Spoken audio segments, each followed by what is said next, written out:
Hello, I am Imoni Ambarere. Welcome to the program.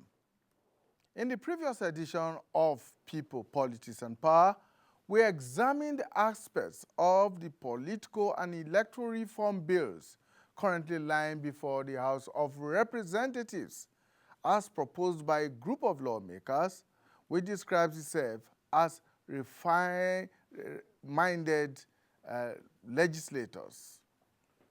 On this edition, we shall focus our attention on the 6 proposed amendments to the Electoral Act 2022, which the group says are, I quote, the only democratic means of bringing back sanity to the Nigerian polity. The first is a bill to amend the Electoral Act to conduct all elections, that is presidential, governorship, National Assembly, state houses of assembly, and even local government elections on the same day.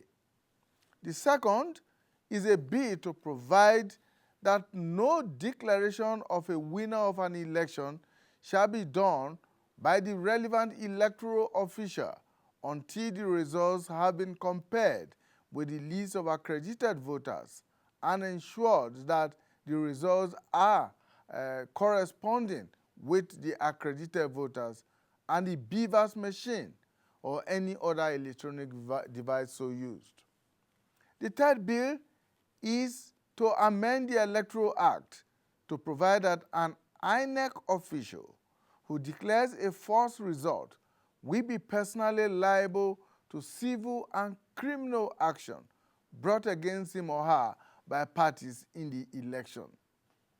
The fourth bill seeks to amend the Electoral Act to provide that all election-related litigations must be determined by election petitions tribunals before the swearing in of winners into office.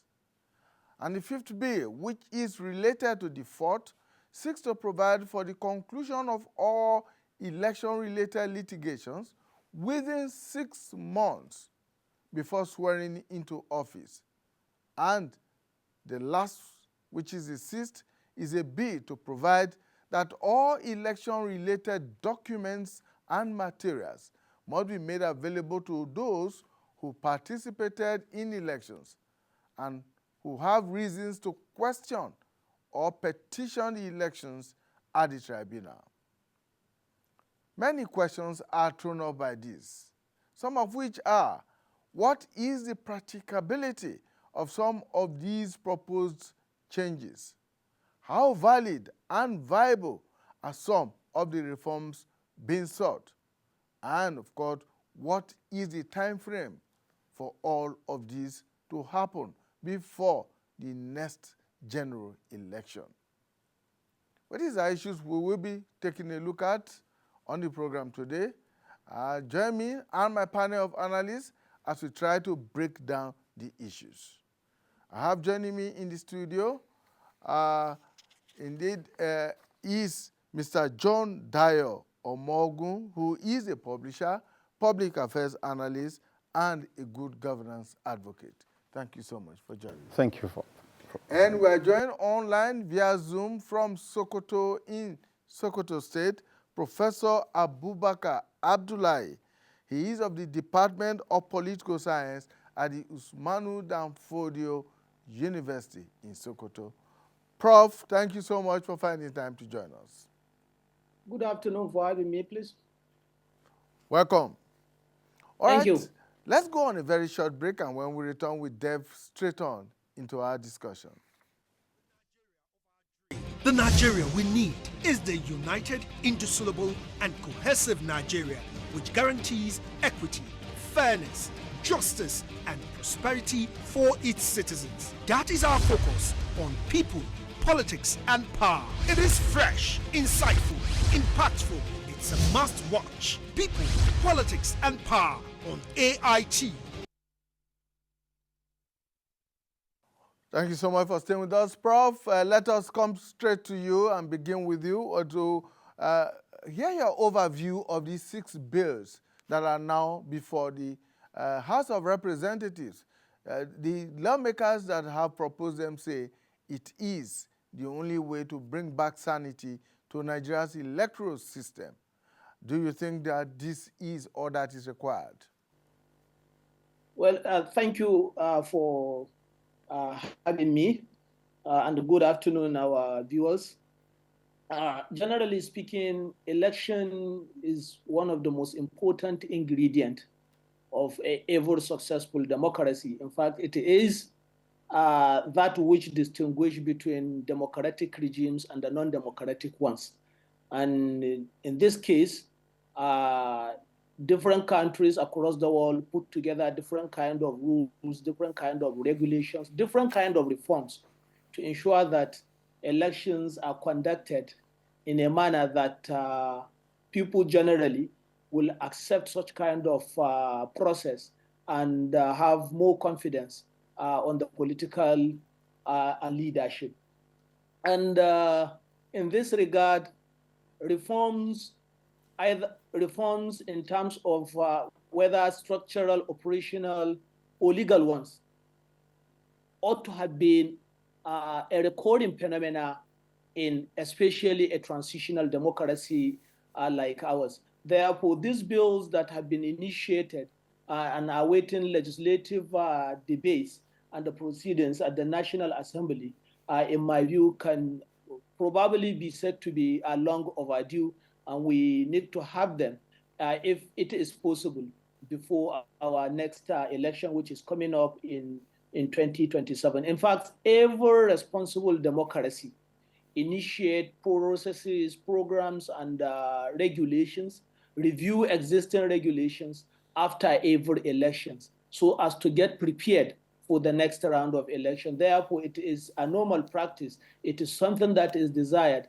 and it is something that is needed before our 2027 election. And the whole idea behind this is to make sure that our elections are transparent, our elections are credible, and our elections are free and fair, and generally acceptable by all categories of citizens. And by the time we have election that is free and fair, very credible and acceptable to the public, then definitely government legitimacy will go up, and consequently, public trust will also improve upon, and of course, that will help in improving the quality of governance and the leadership that we have in a country. Therefore, reforms are needed, and these bills, I think, in my view, need to be interrogated seriously and be considered by the National Assembly. But before that could be done, I think what National Assembly need to do is to make sure that it also engage the ordinary citizens in serious conversations concerning this kind of bills. In fact, there is no aspect of our electoral law that doesn't require review or modification. If at all, we look back at what transpired in 2019 and of course in the recent 2023 elections that we have, especially the presidential election at the level of compilation and of course transmission of election results. So it is important that we have these bills interrogated and hopefully considered by the National Assembly. Prof, that's exactly what we intend to do here, interrogate the bills, 6 of them. There were 6 in the political reform agenda and 6 in the electoral reform aspect of it. So we're going to be examining each and every one of those 6 electoral reform bills. But let me bring in Mr. Omogun at this point in time. We appear to be having endless reforms of our electoral system.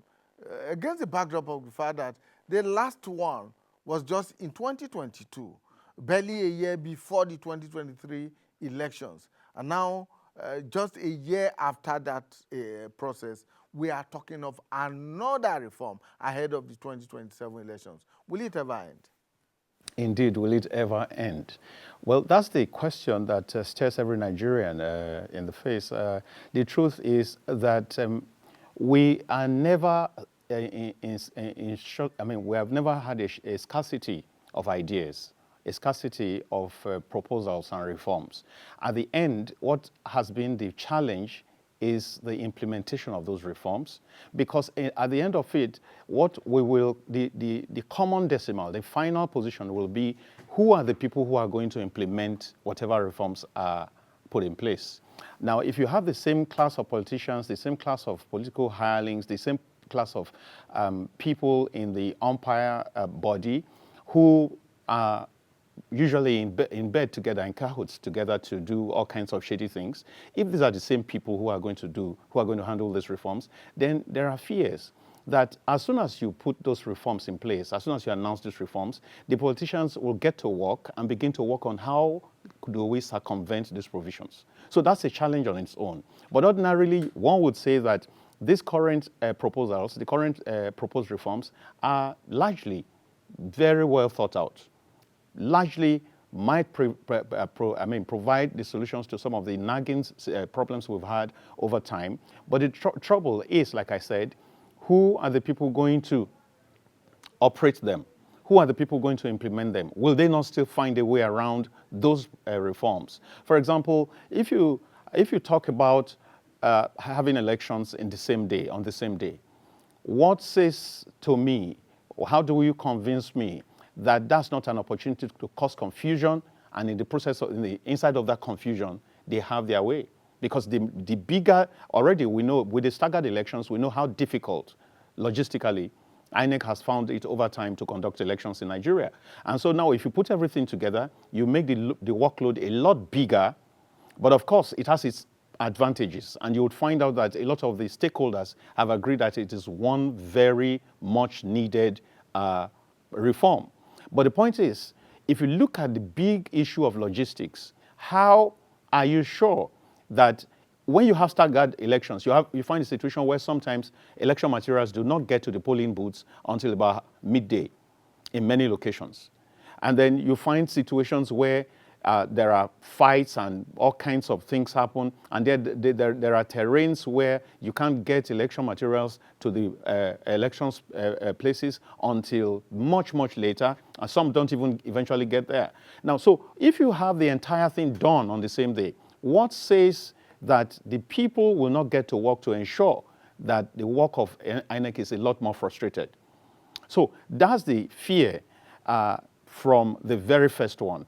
Now, if you talk about the others, indeed all of them are welcome ideas. But the truth is, are you sure that there are not people already working, even now as we speak, who are already being put to task, who have been, funded to say, how do we take advantage of this for our own selfish ends? That's the problem. Let's bring in Prof there on this, because this is an issue before we get into each of those bills. There are those who think that these proposed reforms should not be coming from the lawmakers themselves, who will be the beneficiaries of this kind of reform process. They think that they have vested interests, they have stakes, and they probably are already thinking ahead of the reforms that they are proposing and thinking of ways that they can take advantage of these processes that they are putting forward. Well, I think my major worry here, as even our colleague here was responding to the question you raised earlier on, was that do we even have the infrastructure, for example, the infrastructure, the resources, even the commitment required from those key stakeholders that are going to be very important in this kind of reform initiative. That is one.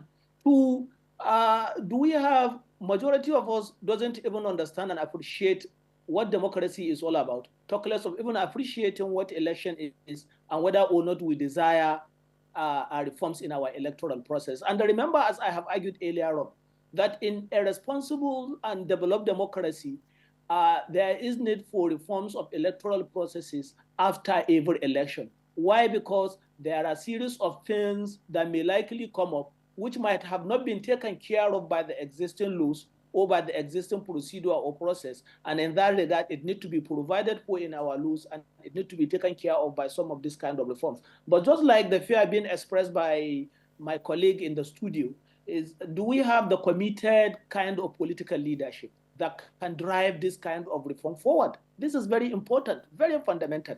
And unless we have people that are committed to ensuring that there is transparent and credible election in this country, then hardly will we be able to have all this kind of reform that we require before 2027. You can even imagine the number of days and the hours that members of the National Assembly will be spending on this kind of bills, about 6 of them. You can also imagine that many of them will want to return back to the National Assembly. Therefore, any idea of anything that will be part of that law, which may likely affect their chances of coming back to the National Assembly, they may not likely allow it to pass through. And I think these are some of the challenges that we have in this country, which need to be addressed for us to benefit from these 6 bills that have already been initiated. But ordinarily speaking, and in fact, that is why I argued that there is a need for a serious conversation between the public and the key stakeholders, in which case the National Assembly and the executive, on how to go about legislation or providing legislation on this kind of reforms. Otherwise, the reforms may not likely going to be very beneficial.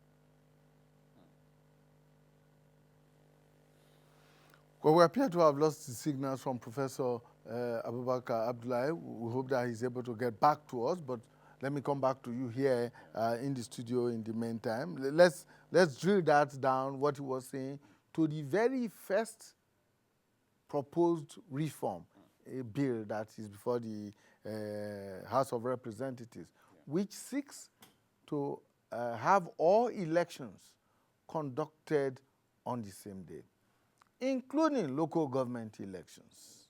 Now, against a backdrop of fact that for some time now, there's been the agitation for a restructured Nigeria, for restructuring. Now we are saying that all elections, by implication, will be conducted by the Independent National Electoral Commission, including local government elections, and all on the same day. You spoke earlier about the logistics challenge that it will come with. But again, look at the vast nature of the country called Nigeria. Is that something that is practicable? That's the fear, that if you had staggered elections before now, had issues, had real challenges contending with the logistics, had logistics challenges. So if you now put everything together, what do you expect will come out of that? But to the extent that those staggered elections have been worked out in a way that it seemed that it tended to predetermine the outcome of the elections, as long as you had the presidential elections first, for example. This would seem to be a much better offering, a much better proposal, definitely. Because what we have had in times past is that once a particular person or party has been voted into power or has clinched the presidential elections, it has this bandwagon effect that makes people just think, so what's the use? Because again, the power that the president wields is humongous in Nigeria. And so you look at it, it's of no use being in the opposition. Because again, we have a system of the winner takes all. Why would you want to be the one that is crushed or trampled or oppressed or sidelined? So most people would say, oh, this party is the one that has won. Okay, so let's just go with them. But that didn't appear to have played out in the 2023 elections. Oh, yeah. Yes. But the truth is that has largely been the trend. Now, but I'm saying that if you could cop that, but at what cost, speaking logistically, at what cost? Is it possible for, including now, you're just talking about local government elections. And I would say that it's a good thing if you can move the local government elections out of the hands of the state governors, because it is clear that all that was being done at the state level was like maybe just writing down, everything in favor of the governor or the governor's party. That's the State Independent Electoral Commission. Yes, by the and CX. not exactly No. independent as the name suggests. Exactly. Much as we have issues with the national body, the INEC, we can clearly define, we can clearly see that it's a world of difference between them and the state election commissions. I mean, it's so clear. In almost every state, you could predict if the governor is of the PDP, you could almost say that all the local government councils were going to turn out as PDP people. You could look at it all through the 36 states, and that cannot be reflective of the reality on ground. It cannot be reflective. There will definitely be people who do not agree with the philosophy of the governor, who do not agree with the pedigree, who feel hurt by the pedigree in cases where the governor has had a previous term and they've not seen any fruits. You think that such people will go ahead and still just give their votes to the same governor? Something is fishy, something is wrong. And so to that extent, I would say it's a good thing to move the local government elections from the hands of the state governors to the national body. But the problem is, if it would have been different, if we get to the point, if our electoral process gets to the point where it gets to the point of sophistication where it is digitized, where, for example, you could just vote from the comfort of your home or something like that, if we have that kind of technology, and then a situation where the process of counting is totally automated, and you don't have a situation where there's a problem after conclusion of elections, there's a second guessing, you don't know whether it's going to be counted manually or whether it's going to be, the results are going to come out by machines. I think that as long as we have those issues, we are not yet good to go to have these elections on one day, just on the condition of logistics. On that condition, I have serious concerns about that, and the fact that what you would have is a larger scale of election malpractices. It's a larger scale of violence. It's a larger scale of violence, a larger scale of box snatching or whatever snatching. And then, because you see, everything is at stake at the same time. So the desperation is higher. The president wants to make sure, whoever are the presidents wants to make sure that they are the ones who get in there. That the parties want to make sure that it's their party. Because beyond today, you don't have any other choice. There's no fallback position. So what it will get us into is much more desperation by the political players and their supporters, which will result in a whole lot of bigger electoral violence and ploys, all kinds of plottings to undermine the electoral process, to undermine the operations of the umpire body, of INEC. That's what I foresee. Prof, it's good to have you back with us. This particular bill that seeks to all elections hold in one day has a lot of arms and legs. Because if this bill, for instance, goes through, it will require a lot of constitutional amendments in different aspects of the Constitution to bring everything, to synergize everything. Local government administration, for instance, and all of that, and the influence, like Mr. Mogu has talked about, of the state independent electoral commissions that would require to be expunged from the Constitution, for instance. Exactly. Well, I don't think at this moment, not even in terms of logistics, even in terms of our size and capacity of INEC, in terms of its resources and especially manpower, that we have the ability and capability to conduct all our elections in a day. Even in the current arrangement we have, where elections are staggered and held after every 1 or 2 weeks, you can see in some polling units, especially those that are far away from cosmopolitan areas, how electoral materials and at what point in time electoral materials get to this kind of polling unit. So in my view, I don't think it is possible for us to put together all our elections and be held in a day or so. And I think it's better if we can continue to think of how we can improve the existing arrangement that we have, where elections, international elections, where elections, presidential, gubernatorial, and national assembly and state houses of assemblies elections are staggered over a particular period of time. In fact, even in terms of our security personnel and other categories of electoral officials that we have, is it possible for us to have all our elections in a day?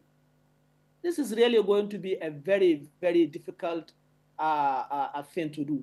And therefore, my suggestion is that we should think of how to improve the existing arrangement that we have, and perhaps begin to think of how to mobilize more resources so that in the future, if need be, and if we are matured enough to to have our elections in a single day. Even in countries like United States of America, where state electoral commissions are responsible for conducting general elections across the country, hardly you see them organizing elections in a single day. Hardly you see them doing so. Therefore, I think it's better we should have a second thought over this bill, or that provides for putting together all our elections in a single day. I don't think, logistically speaking, we are right, or we have the capacity to do that. Yes. Yeah, let me quickly latch on to what Prof hinted at when he talked about improving what we already have.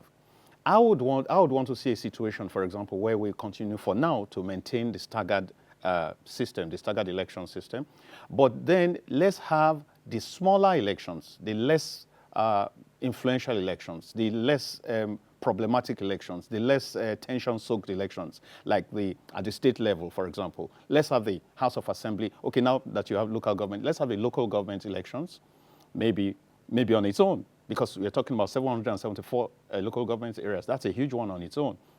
Now to be handled by one body, which used to be handled by about 36 bodies, 36 state election commissions. Now, so you could have a day for the local government elections, then you could have the next day for the House of Assembly and governorship elections, and finally, so you deliberately, we should be intentional about ensuring that the presidential election, which has the capacity of that bandwagon effect, comes last, so that we can maintain its sanctity, its fidelity.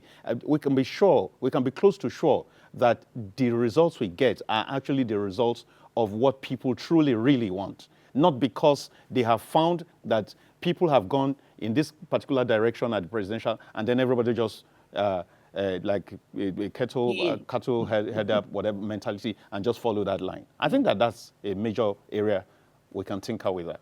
Prof, you made reference to what happens in the United States of America, for instance, where Exactly. Elections are not held on the same day for all offices and for all positions across the country. And this is a country where we have borrowed our presidential system from. This is a country where the electoral system is such that you do not have a central electoral body like we have here, but you have electoral bodies at the state level, and they conduct all elections, and you can be sure that they are honest with what they do. And of course, you know that every 2 years there are legislative, a third of the Congress, for instance, go for elections every 2 years. So it's staggered. And then you also have the example of India that has just concluded an election. And that election took a whole month to conduct. Really? And at the end of the day, nobody seems to be upset with the outcome of that election. Isn't that a model that we should be looking at? Or are those not models that we should be looking at? Well, the two countries you cited, I think, have spent a lot of time experimenting their democratic system. For instance, U.S. has been practicing democracy for over 200 years, and therefore, in terms of maturity and consolidation, there's no way you can compare it with Nigeria that have just celebrated its silver jubilee last week or some few days ago. But then there are a lot of lessons that we could learn from these two important democracies that we have mentioned. Both of them are densely populated, just like Nigeria. In fact, India was considered to be the largest democracy across the world. And therefore, there are a lot of lessons that we could learn from them. But then these lessons could not be adequately learned, could not be taken into cognizance if we don't change our attitude and behavior towards the democratic process. And what I mean here by saying that we need to change our attitude we need to change our behavior towards democratic system of rule, is that both the political leadership and we, the citizens of the state, perhaps for some obvious reasons, behave in a way that truncates and, of course, affects the quality of what we do in this country. Just like the man in the studio have argued that as we are putting these bills together, there are many of us sitting down somewhere thinking of how to manipulate and maneuver this kind of rules or this kind of bills or this kind of laws. Therefore, we must have that kind of I wouldn't want to go theological in this regard, but I think I have to do so. We must have that kind of moral consciousness. That's it.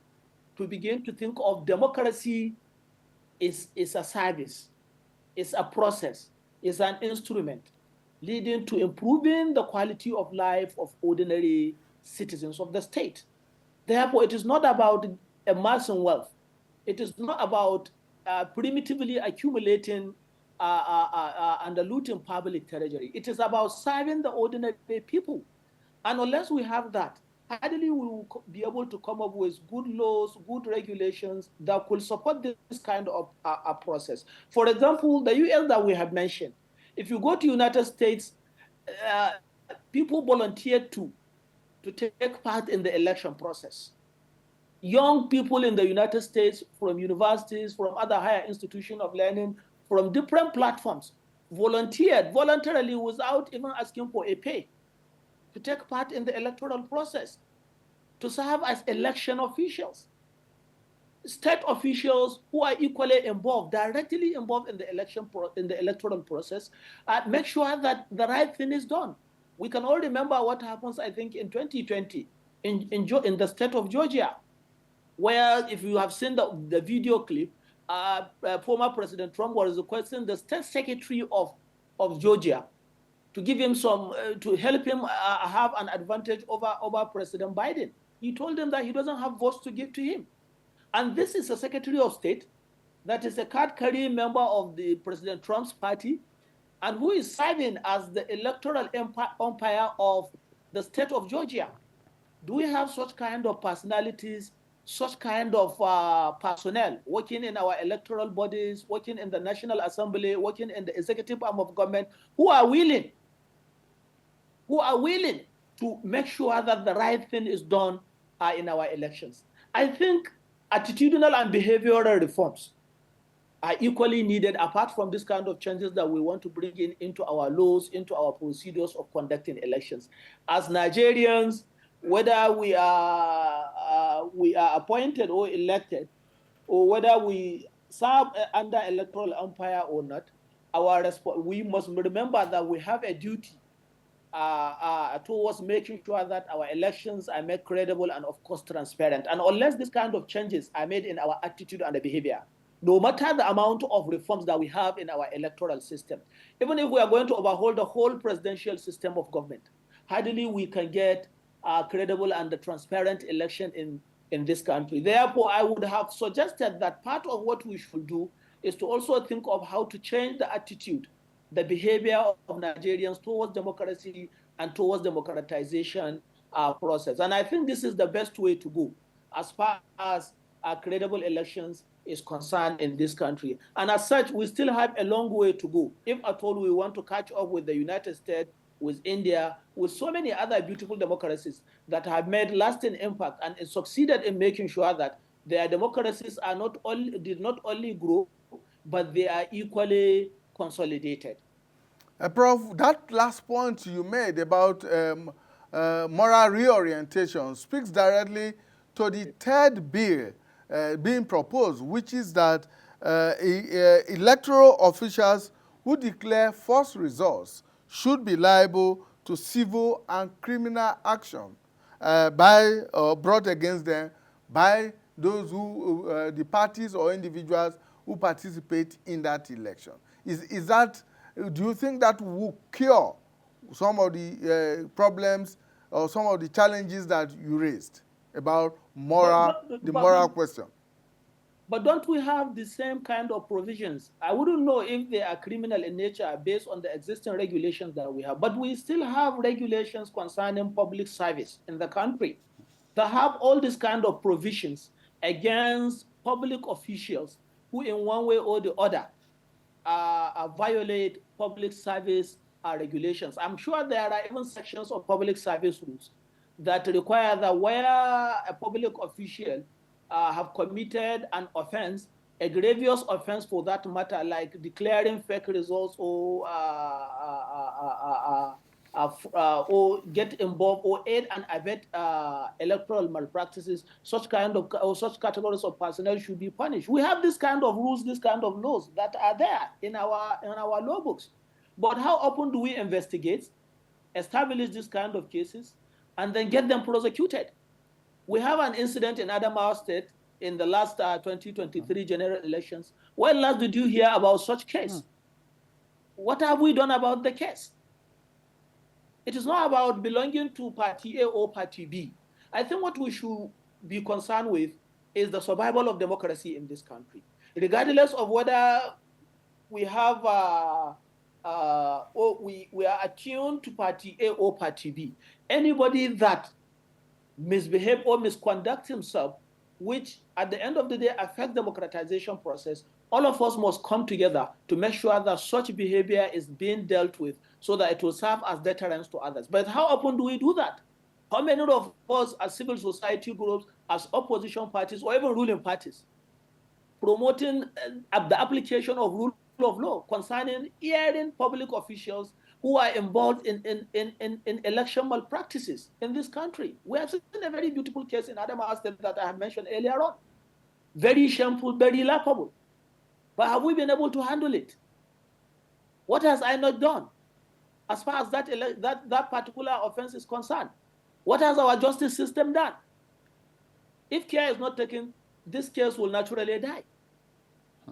So something needs to be done. And that's why I always argued and tell even my students in classes and wherever opportunity offers itself, that people should understand that democracy is not given. You cannot just sit down and fold your arms and think that democracy will come to your country and get consolidated ordinarily. Democracy is taken. People have to stand up and fight and struggle for democracy to be established and to get consolidated in their countries. And one way we can do that is to make sure that our elections are credible, our elections are free, our elections are fair. And in which case, we must make sure that every one of us abide by the existing rules and regulations of election. And unless that is done, we will continue to ask several questions as to whether we are really moving in the right direction or not. Like they say, Prof, freedom is not free. You have to struggle and fight for it. You have to struggle. I have to stand up for it to attain freedom. Okay. Mr. Mogu, let me bring you to the fourth bill in that order, right, which seeks for elections or election-related litigations to be exhausted before swearing in of the declared winners. I think that's a bullseye. Absolutely. I think that's one of the greatest reform points that they have raised, because it does not really make sense that somebody who's not being cleared, somebody who still has questions to answer, is already in power. Now what that does is that the person does whatsoever is possible, whatsoever is in his power, to ensure that nothing comes of the court process. I mean, I can't be president already, and then you say that there's some court this thing. I am the one who appoints the Chief Justice. I'm the one who appoints several of such people, appoint people into the Court of Appeal, and all that and all that and all that. I mean, you can't expect that I'll fold my arms, having got into that high pedestal, and then allow someone to come sweep it off. This is Africa. It's not US. So I think that this is one of the best. But we have had such a situation before, where in Kenya a few years back, where a presidential election was annulled, even though the president had not taken office. Well, okay, maybe because I said Africa. Well, this is Nigeria. Yes. So we must come back to Nigeria. So we must come back to Nigeria and say, yes, this has not happened here before. And our nature, our attitude to high office, our attitude to pegs and perquisites of office will not allow that kind of large-heartedness with which you allow a free run of the courts. So I think that this is one of the best proposals on the list.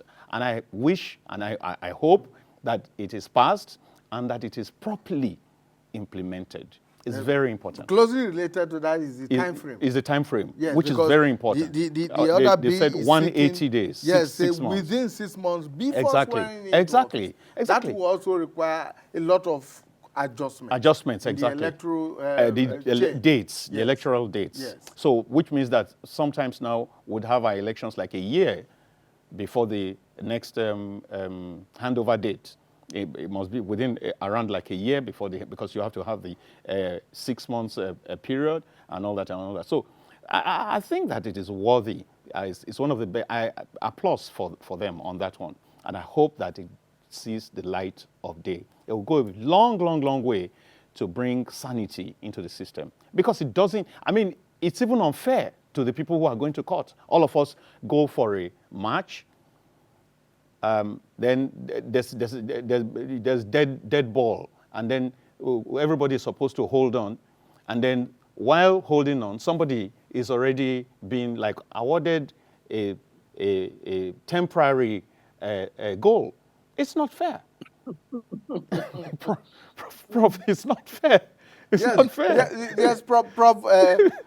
What's your thought on that? Because what he's describing is akin to what we now have in football, where, for instance, if there is a goal and it is determined that there is some controversy over how that goal was use scored, the VAR. Yes. you use the VAR, which is the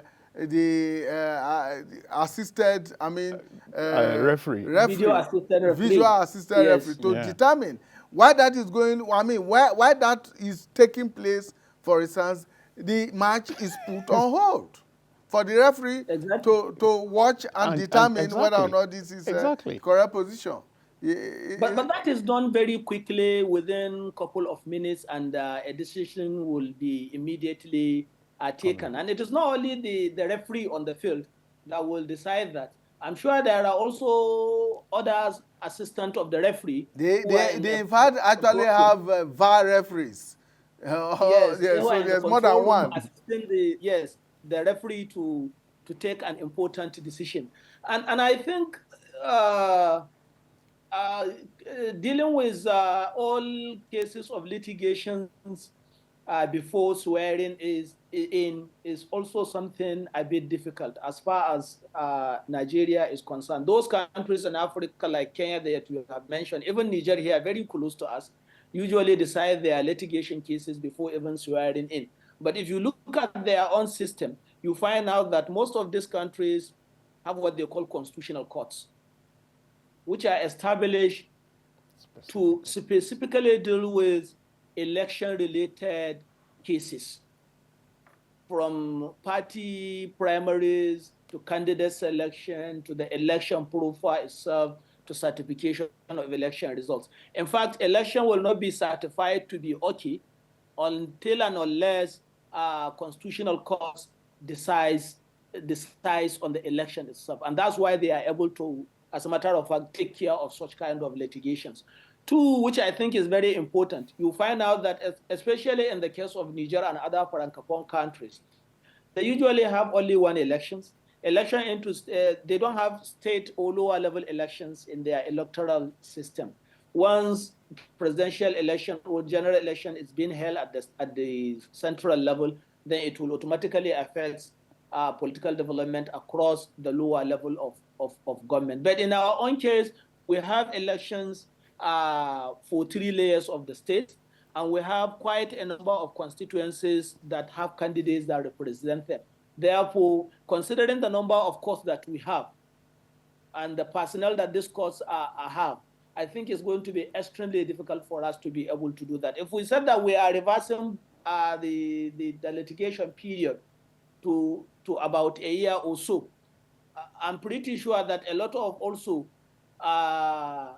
issues may likely come up, especially issues that has to do with legitimacy and the constitutionality of doing that. In fact, we need to even go back to our constitution to expunge certain section of it if we are to increase the number of days within which election cases could be listened to. I could recall, I think in 2019, if I'm correctly right, over about 1,000 cases of election litigations were submitted across the country. Over 1,000.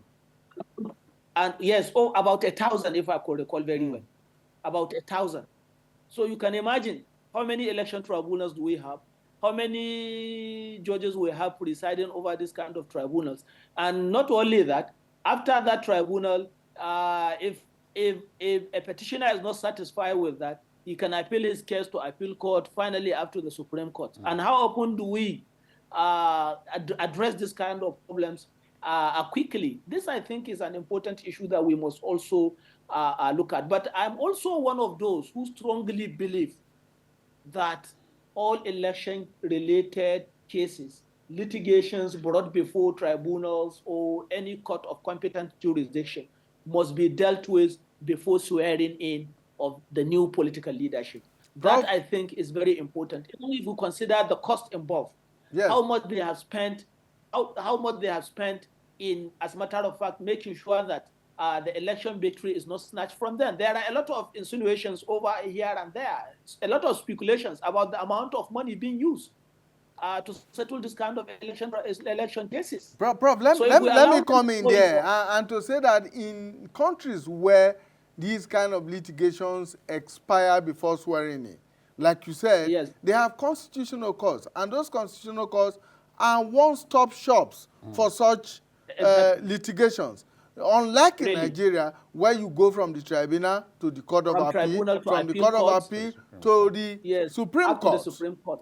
In those countries, the constitutional court or the Supreme Court is final. As a constitutional court, and within seven days or 14 days, they have dispensed with these matters, and then it can go on, because the whole question of legitimacy comes in. If the tenure of the man in office has expired and you do not have an elected president or governor to take over, what happens? Who takes over? There will be a constitutional crisis in the country. Definitely. And that is why they make sure that all cases brought before them are decided before the swearing-in ceremony. Otherwise, there is likely going to be a constitutional crisis, even though there are some countries where provision is made in their law that where we could not produce a president up to the expiration of the tenure of the existing president, then the Speaker of the Parliament.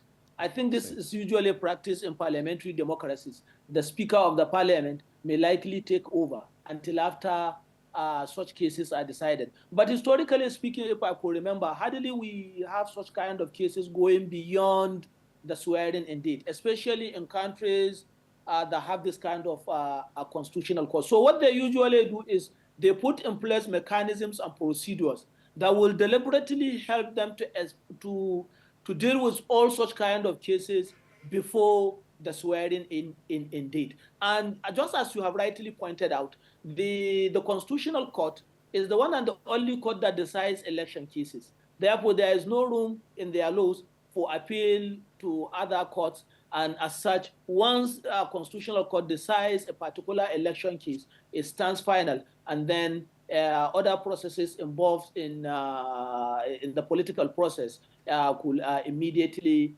take place. Yes, Mr. Mogu. Now, let me say something. If you have that kind of a system in Nigeria where a constitutional court is the final arbiter in such matters, we have seen cases Not where... just the final arbiter, it's the only and final. Only and final, yes. Now, if you have that in Nigeria, I fear that many times justice will not be done. And why do I say that? You have seen that in Nigeria several times. Somebody goes to the tribunal, gets a particular order or judgment, and then goes to a higher court, gets a different judgment, and finally goes to the Supreme Court, and the court says it's something that is different. Now, if it means that it has passed through 3 layers to get final, and sometimes, thank God, a lot of times for the Supreme Court. Now, if you have judges at the Constitutional Court who have vested interests, who have been bought over. Well, I mean, we have a huge problem with corruption in this country, who have been bought over, who feel a certain tendency towards a particular candidate, either because of tribe, either because of whatever affiliations or whatever. How, and they are the final persons to talk about it. I find a situation, I predict a situation where the problem will still not be solved, unfortunately. I tell you, because since you are becoming my friend, I'm becoming your friend, and then you become the constitutional court judge. It's a matter of me putting a call through to you that you see we have this issue right now. You know that I have your interest. Please, can you put my interest above whatever and make it as professional as is possible? And you go to work. This, I mean, it's a terrible cycle we're in Nigeria. So, like he said before, which speaks to the whole question of moral exactly. That's where I'm going. That the Prof talked about right. a while ago. So, Prof, we're rounding off our discussion in 60 seconds. Give us your closing thoughts. Well, I think what we should understand as a people is that both election and democracy are always a work in progress. And therefore, as we move in, as we consolidate democracy, we need to rework our rules, we need to rework our procedures, we need to look back and, of course, begin to think of how we tinker with this kind of rules so that we can have a better results. Likewise, our attitude and behavior towards democratization and democracy need to be radically changed. And unless that is done, we will continue to ask ourselves fundamental questions as to whether we are really democratizing or we are doing something else. We should remember that, as I have said earlier on, democracy is not given. It is taken. People have to struggle for it, people have to stand for it, and people have to protect democracy and its institutions. And unless we have such kind of people, both within the government cycle and outside of the government cycle, we'll continue to have this kind of terrible and turbulent journey towards democratization. And I think this is what many scholars have argued, that African democracies are still left behind. And if we want to do something beautiful and consolidate our democratic system, then we have to change our attitude, we have to change our behavior, and we have to remain committed to the cause of our democratic project in the country. Thank you so much, Prof. Mr. Mogu, your last thoughts. It was late Muammar Gaddafi who said that it's very difficult to stand straight in a crooked place, in a crooked country, in a place that is crooked. You'll find that in this country, sentiments are more popular than principles. And as long as we are people of sentiments, people who dwell on sentiments rather than principles, people who think this person is my person, people who think this is my gender, people who think in those kind of ways, rather than the principles of democracy, what is right, living by what is right, the rule of law, ensuring that there's citizen participation and all those other features, beautiful features of a real democracy. Until we prioritize that, we'll continue to run around in circles. So the call is to the average man on the street, the call is to the umpire, the call is onto the president, the call is onto media people like you, like us, to ensure that we put our hands together to do the right thing. All right, thank you. Let's leave it at that. Thank you so much. Professor Abubakar Abdullahi is of the Political Science Department at the Usmanu Danfodio University in Sokoto. Thank you so much for finding time to join us right after the Salah celebrations. Thank you very much. And Mr. John Dayo Omogun is a publisher, public affairs analyst, and a good governance advocate. Thank you so much. Thank you very much. We didn't ask Prof for our meat, Salah meat. All right, Prof. You will have it. Thank you very much. Right, bye-bye. To have you out Thank there, you. we want to thank you for investing your time with us, and we look forward to bringing you a fresh edition of the program, People, Politics, and Power. Bye for now.